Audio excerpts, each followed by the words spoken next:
नमस्कार, बहुत स्वागत है आपका। इवनिंग एजेंडा देख रहे हैं आप और मैं हूं आपके साथ सुमित शर्मा। एमपी में एटीएस ने पीएफआई के सदस्यों के खिलाफ चार्जशीट पेश किया जिसमें देश विरोधी गतिविधियों का खुलासा हुआ है। सुरक्षा एजेंसियां पीएफआई पर शिकंजा कस रही हैं, लेकिन इनकी गतिविधियां लगातार जारी हैं। इंदौर में लाउड स्पीकर से अजान के खिलाफ मुहिम चलाने वाले एडवोकेट मनीष गडकर पर जानलेवा हमला हुआ।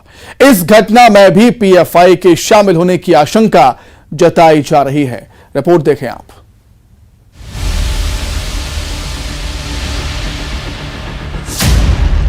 एमपी में पीएफआई नेटवर्क पर एटीएस का एक्शन जारी है। एटीएस ने इस मामले में पहली चार्जशीट पेश की है।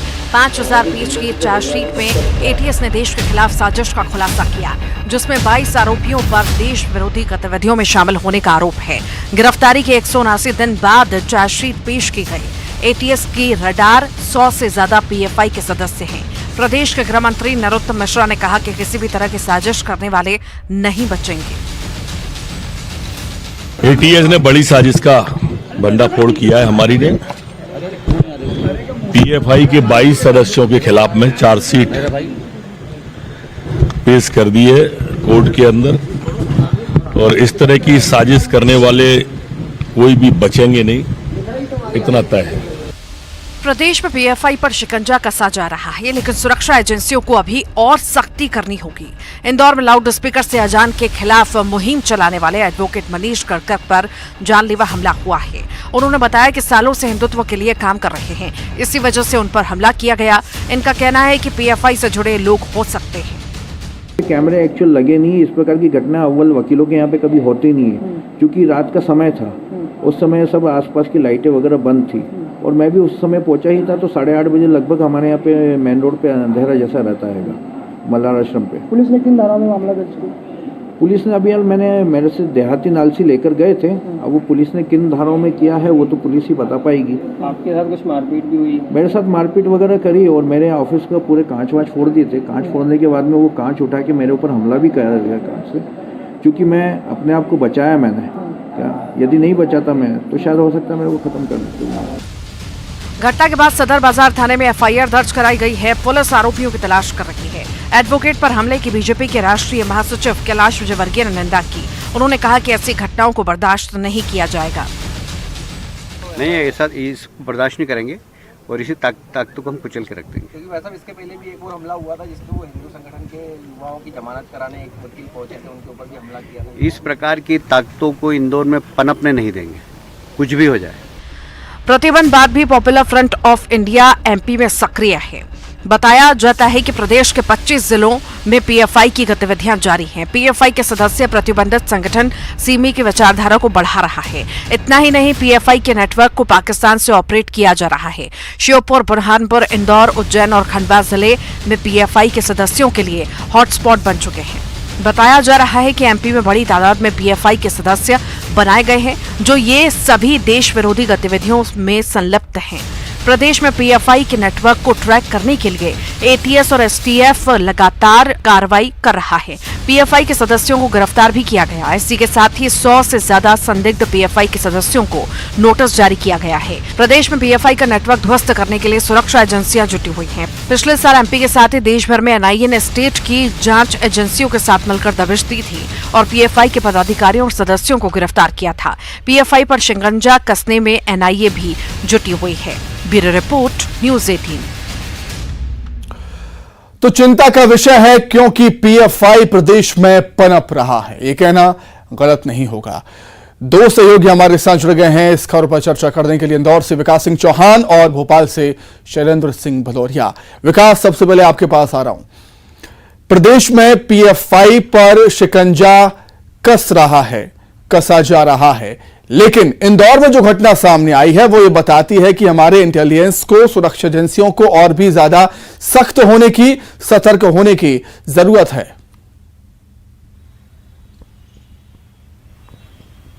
बेशक सुमित, ये अगर कहा जाए कि इंटेलिजेंस एजेंसी को सतर्क रहने की आवश्यकता है तो इसमें कतई गुरेज नहीं होगा, कोई हर्ज नहीं होगा, क्योंकि हर वक्त एजेंसी को सतर्क रहने की आवश्यकता होती ही है।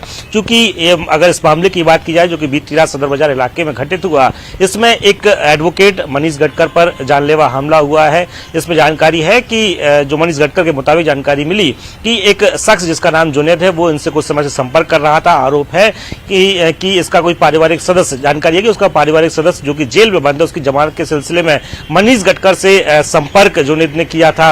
कई बार फोन पर चर्चा के बाद कल जब मिलना तय हुआ, उस दौरान जुनैद के साथ में कुछ पारिवारिक सदस्य भी मौजूद थे। जानकारी है कि उनके पिता और मामा साथ में मौजूद थे। उन्होंने ये भी कहा कि वह लगातार अजान को लेकर के मुहिम छेड़ रहे हैं। इसके अलावा हिंदुओं से जुड़े हुए कई जो केस है वो लड़ते हैं। चूंकि जानकारी है कि बीते कुछ समय पहले जब सोनू मंसूरी नामक युवती को एक पीएफआई की जासूसी को लेकर एक शक के बिना पर पकड़ा गया था, उस दौरान मनीष गटकर ने ही उस युवती को पकड़वाया था पुलिस को।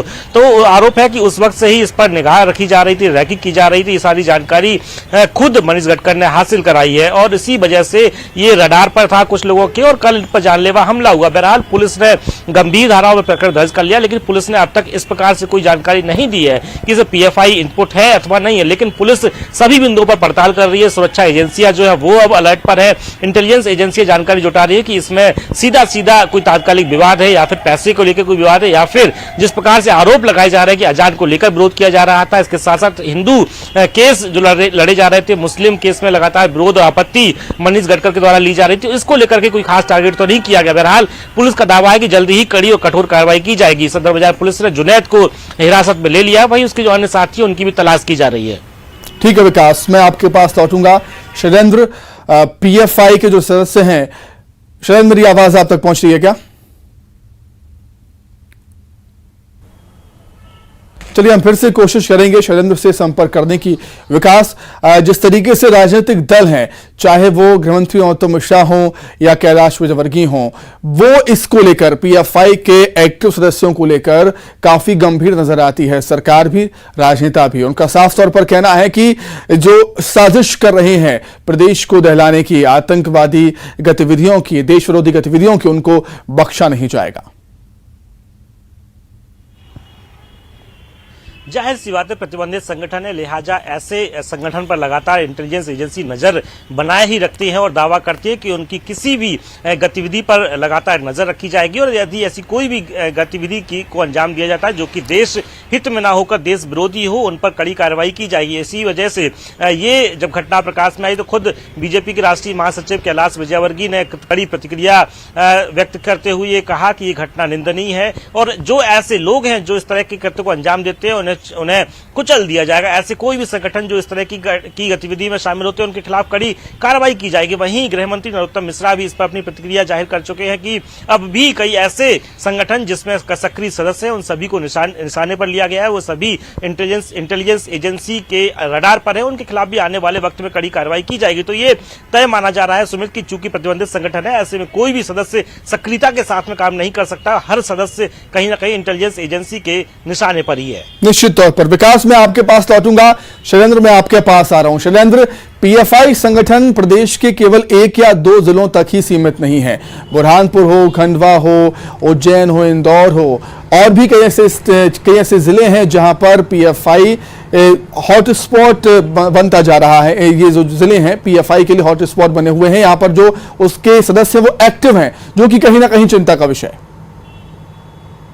बिल्कुल आपने ठीक कहा कि न केवल बुरहानपुर, खंडवा या उज्जैन की बात है बल्कि ग्वालियर चंबल संभाग के श्योपुर में भी पीएफआई के तार जुड़े होने की जानकारी जब एनआईए की और एटीएस की टीम ने कार्रवाई की थी उस दौरान देखने को मिली थी। इसके साथ ही भोपाल के भी जो एक इलाका है वहाँ पर उनका दफ्तर होते भी संचालित मिला था, जहाँ बाकायदा एनआईए की टीम ने वहाँ दबिश भी दी थी और वहाँ पर काफ़ी साहित्य जो मिला था जो काफ़ी आपत्तिजनक था। और यही कारण है कि उस पूरे मामले को अब तक जिन 22 लोगों की गिरफ्तारी इस पूरे पीएफआई मामले को लेकर हुई, जिन पर आरोप था कि देश विरोधी गतिविधियां एवं फॉरेन फंडिंग को लेकर ये लोग काम कर रहे थे और ऐसे 22 लोगों पर 180 दिन के बाद जो है वो चालान इनका पेश किया गया है। और उस जो चालान पेश किया गया लगभग 500 पन्ने का ये पूरा चालान है और चालान में कई बातें महत्वपूर्ण जो है वो एटीएस की तरफ से कोर्ट को बताई गई हैं कि इनके पास जो दस्तावेज मिले हैं या फिर इन लोगों ने जो पूछताछ में बताया है वो बेहद आपत्तिजनक है। यानी देश में माहौल बिगाड़ने का जो कोशिश जो है वो इनके द्वारा लगातार की जा रही थी। तो जिस तरीके से अभी ये चालान पेश हुआ, इसके साथ ही प्रदेश सरकार के गृह मंत्री नरोत्तम मिश्रा, उनका भी बयान सामने आया। उन्होंने साफ तौर पर कहा कि अभी तो कुछ लोगों को ही हिरासत में या गिरफ्तारी की गई है, उनके खिलाफ चालान पेश किया गया है। उन लोगों को जो गिरफ्तार लोग हुए हैं उनसे कई महत्वपूर्ण इनपुट भी जांच एजेंसीज को मिले हैं और उसके आधार पर जो अन्य लोग हैं जो प्रदेश के अलग अलग हिस्सों में सक्रिय होकर काम कर रहे हैं उन पर भी शिकंजा कसा जाना है। वो पूरी तरीके से रडार पर हैं। और तो जिस तरीके से पीएफआई पूरी तरीके से बैन है, लेकिन उसके बावजूद भी देखने में आता है कि कई इलाके ऐसे हैं जहां पर इनके कार्यकर्ता जो है वो काम करते मिलते हैं और ऐसे लोगों पर लगातार कार्रवाई यानी शिकंजा कसने का काम जो है न केवल मध्य प्रदेश की सरकार बल्कि केंद्र की जो जांच एजेंसियां हैं वो भी लगातार करने में जुटी हुई हैं। बिल्कुल शैलेंद्र, मध्य प्रदेश शांति का टापू कहा जाता है।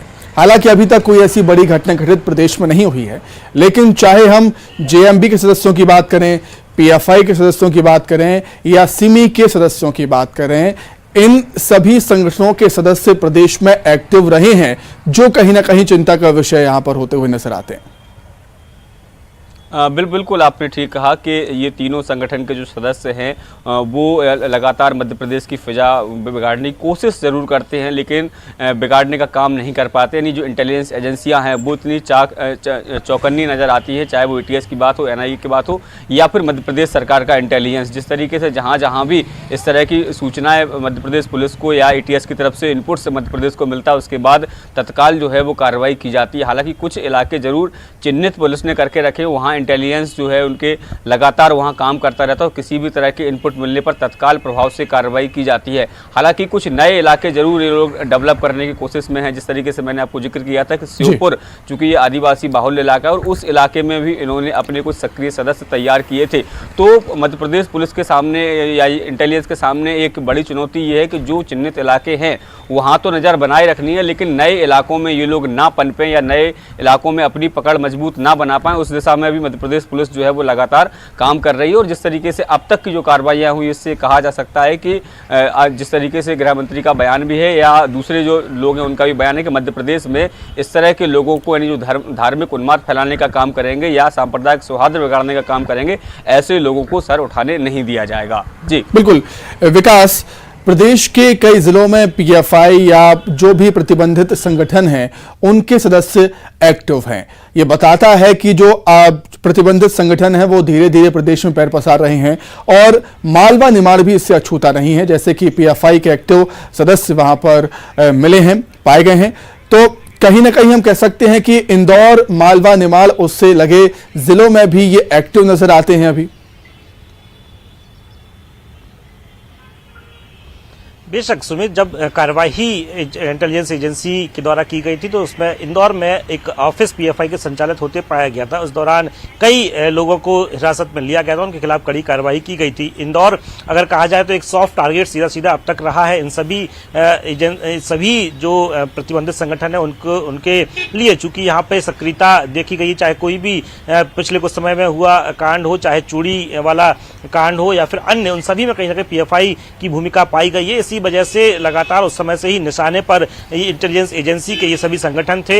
इसी वजह से जब मध्य प्रदेश के साथ साथ अन्य जगहों पर जब एक साथ दबिश दी गई थी, उस दौरान यहाँ पर इंदौर में सराफा और के पास में जो ऑफिस है वो संचालित होते हुए पाया गया था। वहां से कई सक्रिय सदस्य गिरफ्तार किए गए थे, लेकिन ये जरूर आशंका व्यक्त की जा रही थी कि तब भी कुछ ऐसे बड़ी संख्या में सक्रिय सदस्य हैं जो कहीं ना कहीं इंटरनली आंतरिक तौर पर कहीं ना कहीं सक्रिय है, लेकिन वो अभी भी इंटेलिजेंस एजेंसी के रडार पर नहीं पहुंचे। लेकिन अब दावा किया गया है कि सैकड़ों सक्रिय सदस्य जो है वो इंटेलिजेंस एजेंसी के रडार पर है। खुद गृह मंत्री नरोत्तम मिश्रा ने दावा किया है कि उन पर लगातार इंटेलिजेंस एजेंसी नजर रखे हुए। तो वाकई में चूंकि अब प्रतिबंधित संगठन हो चुका है, लेकिन उनकी सक्रियता पूर्व में भी रही है, अब भी दावा किया जा रहा है कि सक्रिय है। तो ऐसे में आने वाले वक्त में कड़ी कार्यवाही आने वाले वक्त में जरूर देखने को मिलेगी। बहरहाल अब देखना होगा कि ये उस गिरफ्तार हो उससे पहले किस तरह की ये सक्रियता प्रदेश में और खासकर इंदौर और मालवांचल में दिखा पाते हैं।